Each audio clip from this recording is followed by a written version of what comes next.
لو حصل أي خطأ بينك وبين صديقك أو صاحبك ما تكرهش الشخص، اكره الفعل. السلام عليكم ورحمة الله وبركاته، ازيكم عاملين ايه؟ يا رب تكونوا بخير. لو انت أول مرة تشوفني، أنا اسمي أحمد إيناوي وقناتي بتتكلم عن محتوى تطوير الذات. لو انت مهتم بالمحتوى ده متنساش تعمل سبسكرايب للقناة وتفعل زر الجرس عشان يوصلك كل جديد. وزي ما شفت في عنوان الفيديو هنتكلم عن تطور العلاقات. ما ينفعش نتكلم يا جماعة عن العلاقات وما نتكلمش على علاقتنا مع ربنا. كل واحد فينا يا جماعة يسأل نفسه علاقته مع ربنا عاملة ازاي. علاقته مع ربنا كويسة؟ ناقصها صلاة، ناقصها استغفار، ناقصها صدقة؟ لأن انت اللي بحاجة للعلاقة مع ربنا. اوعى تقطع علاقتك مع ربنا مهما حصل. دلوقتي سألتك قلتلك علاقاتك عاملة ازاي. علاقاتك عاملة ازاي مع ابوك، مع امك، مع اصحابك، مع قرايبك، مع كل الناس عاملة ازاي؟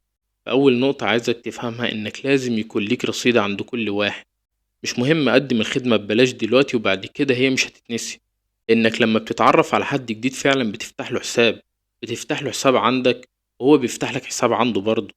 بس الرصيد هنا بقى مش فلوس، الرصيد هنا مواقف. خلي ليك علاقات في كل حتة. لو ما عندكش علاقات حرفيا مستوى نجاحك منخفض.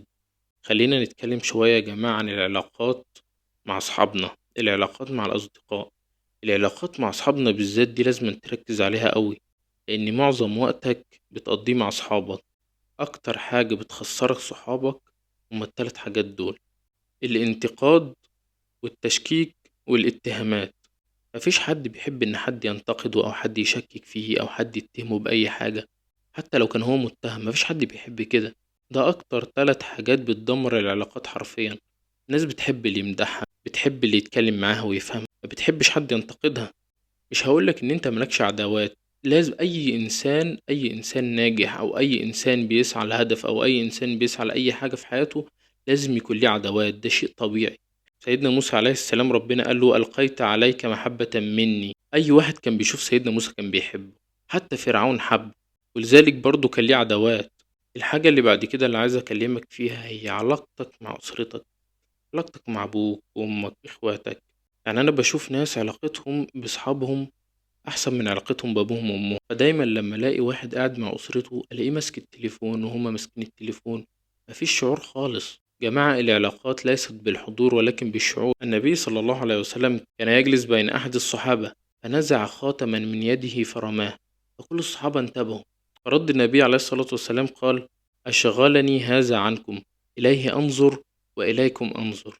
فشوف النبي صلى الله عليه وسلم لما لقى إن الخاتم ده شغله عن أصحابه رماه خالص. فخلي علاقتك مع أسرتك كويسة وخلي علاقتك مع أصحابك كويسة. لو حصل أي خطأ بينك وبين صديقك أو صاحبك ما تكرهش الشخص، اكره الفعل. وخلي بالك لو حصل بينك خطأ بينك انت أو أي واحد صديقك، دايما الملام في هذه العلاقة هو الأعقل. يعني حتى لو هو الغلطان وانت الأعقل اللوم عليك انت. ودايما بلاقي الناس بتتكلم يقولك ايه، يا رب ما تحوجني لحد. يا جماعة مفيش حاجة اسمها يا رب ما تحوجني لحد. مش حكاية ان انا هتحوج لحد او حاجة زي كده. بس مفيش حد بيعيش من غير مساعدة الآخرين. استحالة تعيش لوحدك، انت مش هتمشي في الصحراء لوحدك. في حاجة بقى مهمة أوي أوي أوي عايز أتكلم فيها. وهي الحاجة اللي شائعة بين الشباب والبنات وهي الارتباط والحب والكلام ده. أول حاجة نتكلم فيها عن الموضوع ده إن العلاقات دي محرمة. في جملة قالها ياسر الحزيمي جميلة أوي عجبتني، بتقولك إيه: العلاقة اللي بداياتها لن ترضي الله نهايتها لن ترضيك. أي علاقة حرفيا بدايتها لن ترضي الله نهايتها لن ترضيك. والحاجات دي أصلا هتشغلك وهتعطلك كتير أوي. مفيش حاجة اسمها ولد وبنت صحاب. مفيش حاجة اسمها كده. وآخر حاجة عايز أتكلم عنها في الفيديو ده وهي مهارات التواصل. مهارات التواصل من أقوى المهارات اللي لازم تكون عندك في الوقت الحالي.